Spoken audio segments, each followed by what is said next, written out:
In Chapter 3, we focus on biological molecules.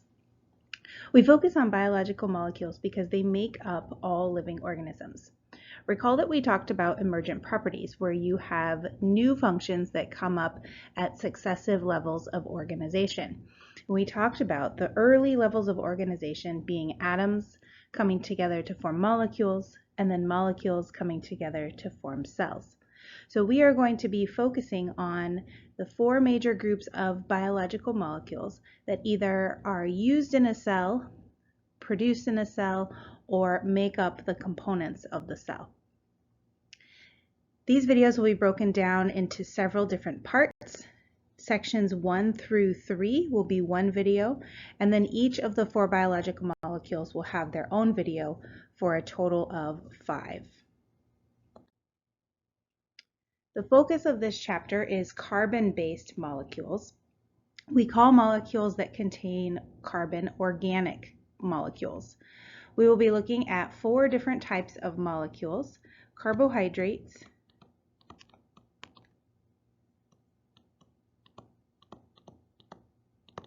lipids, proteins, and nucleic acids. These 4 molecules are abundant in living organisms. In fact, they are the majority of all of the molecular material in those living organisms. Remember that in Chapter 2, we said that 95% of our cells are made up of carbon, oxygen, nitrogen, and hydrogen. And these molecules that we are going to be looking at are made up of, you've guessed it, mostly carbon, oxygen, nitrogen, and hydrogen. We are going to be focusing on what we call macromolecules here. These are large, complex molecules. Most of them, with the exception of lipids, are going to be polymers, which means they are long chains of smaller units that repeat and are built into those long chains by a specific type of reaction. We will be focusing on carbon. Carbon is unique because it can form 4 covalent bonds, and that means it can be attached to up to 4 different atoms at one time. And the most important feature of carbon that leads to this diverse ability to form so many bonds is that it has 4 electrons in its outer shell. So carbon has 6 protons, 6 neutrons, and 6 electrons. So if we draw our atomic orbital diagram, we have our nucleus in the center, our atomic nucleus. In our first orbital shell, we have 2 electrons, because we always have 2 electrons in that first shell. And then in our outer shell, we have 4 unpaired electrons. So in the valence shell, we have 4 valence electrons, and they're all unpaired. When carbon forms those 4 pairs, it actually makes a very special shape. It forms a tetrahedron, which is basically a pyramid shape. And so we don't only have diversity in the types of atoms that this molecule can form, but we also have diversity in shape. And so carbon-based molecules have a huge diversity in shape that's going to lead to some very complex organic molecules.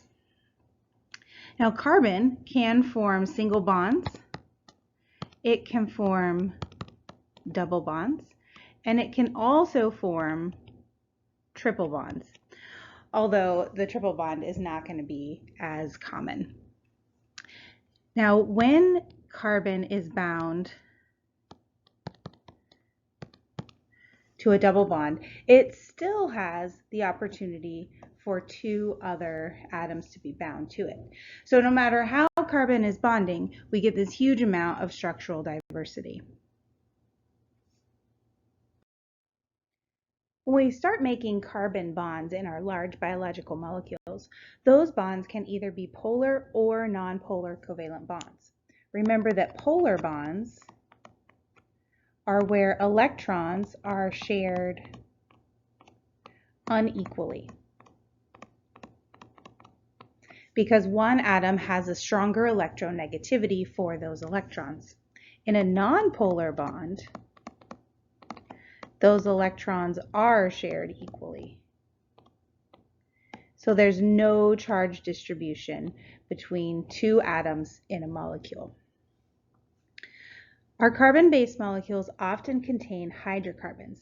Hydrocarbons are nonpolar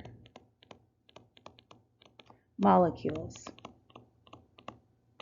And they're nonpolar molecules because they consist of only carbon to carbon or carbon to hydrogen bonds. They're often represented as a kind of a zigzag shape, with each one of these points representing a carbon molecule, and those carbon molecules are going to also be attached to hydrogen. Now remember that carbon molecule can form a tetrahedron shape. So this is not a flat molecule, even though it's being drawn as a two-dimensional zigzag. Hydrocarbons, because they are nonpolar, are going to be hydrophobic and poorly soluble in water, which means that they don't mix with water well. Water repels them. And so these are things like oils or something like gasoline that's going to float on top of water. These hydrocarbons are going to be really important, and they're going to give some very important characteristics to some of our biological molecules. But we've also got oxygen and nitrogen that like to bond with carbon. Now, if you recall from chapter 2, oxygen and nitrogen are two very electronegative atoms. They like to pull electrons towards themselves. And so when you have oxygen and nitrogen in your carbon molecule, these molecules are going to be hydrophilic and very soluble in water, which means they are going to interact well with water. And this is really important because there's so much water in living organisms. As an example of the polar and nonpolar regions we can see in an atom, here we have propionic acid. Propionic acid is actually a common food preservative, and it is generally recognized as safe, but some of the potential side effects are not yet understood. But anyway, if we look at the left side of this molecule, we have carbon and hydrogen bonds. So we've got carbon to carbon and carbon to hydrogen. This is going to be a nonpolar region of this molecule. That means this end of the molecule is not going to interact well with water. On the other side, we have carbon to oxygen bonds. These bonds are going to be polar, and so this side of the molecule is going to interact well with water.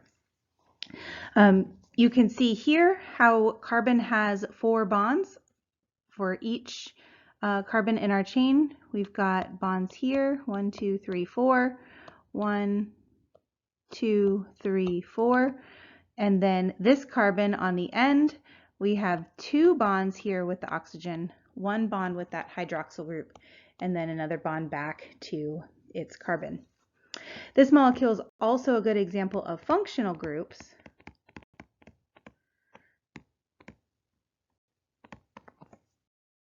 Functional groups are important because they are atoms that give our biological molecules special chemical features. Remember that structure and function are related, so when you add structural components to a molecule, you can change the functionality of that molecule. Functional groups are small units of atoms that are going to be attached to all of our biological molecules, and they impact the way that those biological molecules react with one another, how they interact with one another, and functions in our cells. So one example is an amino group, NH2. And remember that nitrogen is electronegative,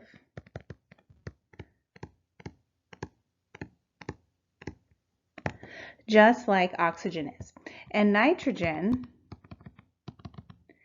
will pull hydrogens towards itself, essentially acting as a base. So nitrogen can pick up hydrogen ions from a solution, making that solution less acidic and more basic. So any molecule that has that amino group attached is also going to act as a base.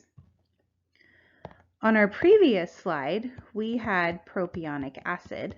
Propionic acid had a functional group as well. Propionic acid's functional group was this carbon double bond to oxygen, carbon single bond to oxygen and hydrogen. Now that is called a carboxyl group, which is also going to be a polar group.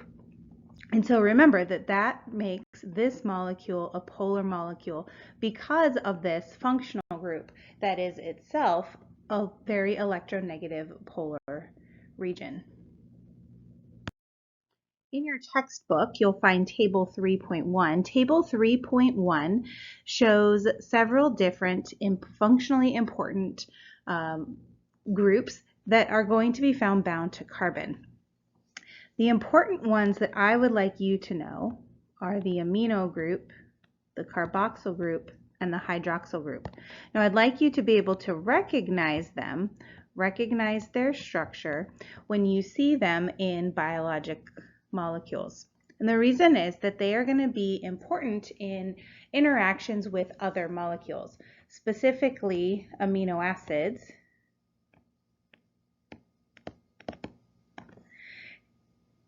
fatty acids, and our carbohydrates. They're also going to be important in forming bonds between our individual units of our large biological molecules.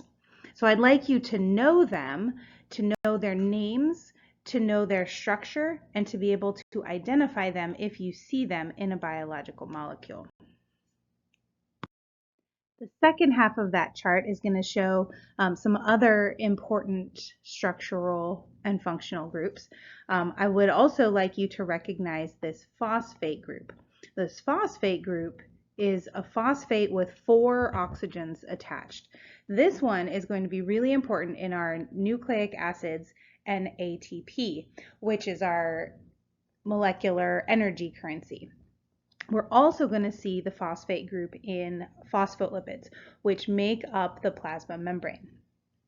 Now these are important again because this is a very electronegative ion, and we are going to, when it is present in biological molecules, it's going to produce a large region of negativity.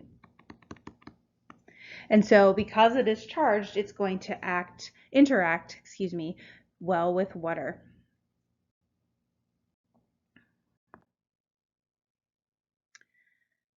The remaining part of our chapter is going to be focused on these large biological molecules and how they are put together. In other words, we're going to be looking at the individual units that make up these large biological molecules. In order to look at how they are built as a whole, we need to look at the chemical reactions that build them and also the chemical reactions that break them apart. A large focus of our semester is going to be on metabolism, which are all the chemical reactions in a living cell. The synthesis of biological molecules is one very important type of metabolic reaction that we are going to focus on. We're going to focus on the building of DNA molecules when we talk about DNA replication. We're going to spend a whole chapter talking about how we build proteins and how proteins are put together. We will also learn how we build and break apart carbon molecules in photosynthesis and cellular respiration. So understanding how these molecules are built and put together is going to be critical in understanding both the structure and the function of those molecules. In order to build or break these biological molecules, we need water. Water is involved in both the synthesis and the breakdown of those biological molecules. We're going to look at two different types of reactions. The first is a dehydration reaction. In a dehydration reaction, we remove a water molecule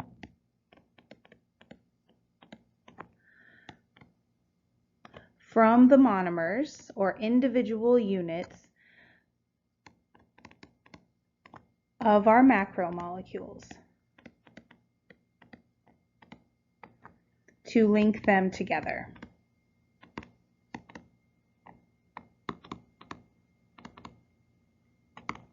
In other words, dehydration reactions are going to build our molecules. So we can think of dehydration reaction as a building molecule.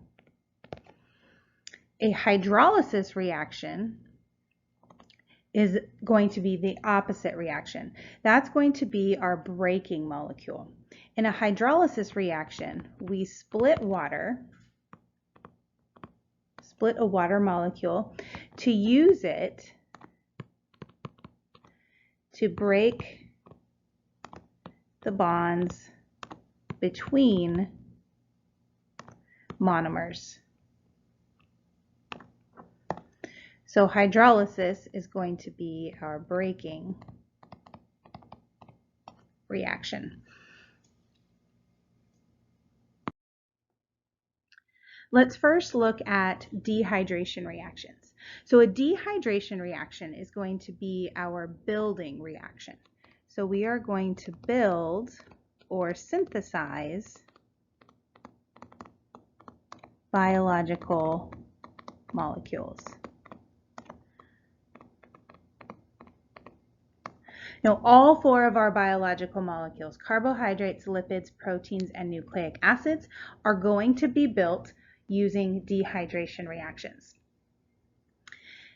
Lipids are the only ones that are not polymers. A polymer is when more than 2 molecular units, in other words, monomers, are connected into a chain. So these are going to be our carbohydrates, our proteins, and our nucleic acids.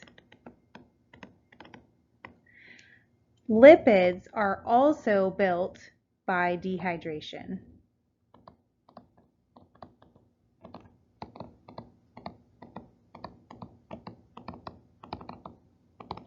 But they are not long chains. They are not polymers. So we put the parts of lipids together using dehydration reactions, but we don't link the parts in a long chain like we do the other molecules. So this diagram here shows how a dehydration reaction works. In this dehydration reaction, we have our monomers, which are specific to each type of biological molecule. So for example, one of these molecules might be glucose, and we might be stringing them together to make a long carbohydrate, such as starch. If we were making proteins, that monomer would be something different. If we were making nucleic acids, it would be something different. In a dehydration reaction, we are going to remove water from our individual monomers. So we're going to release water, and in place of the components of the water molecule, we are going to form a bond. So in the center here, you'll notice that we have on one of our monomers a hydrogen ion, I'm sorry, not an ion, a hydrogen, and on the other, we have a hydroxyl group. So we have two hydrogens and an oxygen that we can pull out of those two monomers, produce our water molecule, and in its place form a bond. So now we have, if we're thinking about this as glucose, two glucose molecules connected in the center by a single bond. Now, we can continue to link those monomers in a similar fashion. We bring in another one, link our hydrogen and our hydroxyl group to form the next bond in our chain. Then we bring in another monomer with the hydroxyl group and hydrogen and form another link in our chain. So for every water that we remove, we form one bond. And this can just continue until our polymer is as long as it needs to be. A hydrolysis reaction is going to be the opposite of a dehydration reaction. In hydrolysis, we are going to add a water molecule to remove a monomer. If we look at the word hydrolysis, we can get a clue as to what's happening here. Hydro means water. Lysis means to break. So we are going to split a water molecule and use that split water molecule to sort of put a little end cap on our monomer that we're trying to make. So here we have a polymer that we're trying to split up. Notice that on either end of the polymer we have the hydroxyl group and a hydrogen group. So any monomer that we take off is going to have a hydroxyl group and a hydrogen on either end. That hydroxyl group is going to come from water. So this monomer here is basically this part of that polymer. So we're going to add our water molecule in. The monomer already has a hydrogen ion there, so we're going to take the hydroxide from the water and add it onto that monomer. Now we have our individual piece of that molecule. And we can repeat this as many times as we want. As long as we have monomers to break off, we can keep adding in water, leaving behind our hydrogen and our hydroxide group, and continuously splitting until we are left with our completely broken down monomer. So here, when we add one water molecule, we are breaking one bond. So between hydrolysis and dehydration, this is the process that is going to be building and breaking our biological molecules in our chemical reactions within our cells. Our four major classes of organic molecules are going to be our carbohydrates, our lipids, our proteins, and our nucleic acids. Now, just as a recap, all of these are large or long strings of polymers except for lipids. But all of them are going to be built by dehydration reactions and broken by hydrolysis. So they're all put together in the same fashion. For each of these biological molecules, I would like you to know, obviously, their name, I would like you to know their general structure. In other words, what are the key features of this molecule? If you were asked to identify them, what shape or structure would you look for? I'd like you to know the key functions. In other words, how are they used in a cell? What do organisms use them for in building or in chemical reactions? And then some examples of them.